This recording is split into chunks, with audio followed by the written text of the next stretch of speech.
daga cikin abin da zai nuna mana istighfari hatta wajen rashin lafiya Allah yana bada lafiya an Allah zumci istighfari. Akwai baiwar Allah da ta je asibiti aka yi duk gwaje-gwaje aka samu kansa ta kama ta, kuma an ce lokaci ya kure babu abin da za a iya yi.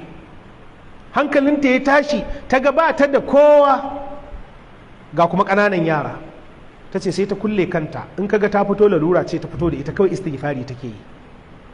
Kuma Allah ya dinga ba jikinta ƙarfi, tana ƙara samun ƙarfi, sai da ta shekara 2 a haka tana istighfari.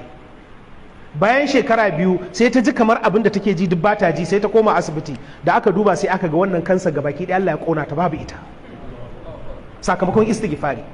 Saboda haka duk al'ummar da ta shiga tashin hankali, ta shiga cikin damuwa, a nemi istighfari. fa qultu astaghfiru rabbakum innahu kana ghaffara yursilis samaa alaykum midraran wa yumdidukum bi amwalin wa banina wa yaj'al lakum jannatin wa yaj'al lakum anhara. Wannan duk yana daga cikin amfanin istighfari. Abdullahi dan Umar radiyallahu anhu yake cewa idan muka zauna tare da manzon Allah, zaman da zamu kafin mu tashi, mukan kirga annabi yana cewa Allahumma ghafirli wa tub alayya innaka antat tawwabur rahim, Allahumma ghafirli wa tub alayya innaka antat tawwabur rahim. Kafin mu tashi fa ana magana da shi, mukan kirga ya faɗi haka sau 100. to in manzon Allah ina yawaita istighfari, ya kake tsammani mu ne ya dace mu yawaita istighfari ko ko wani mu?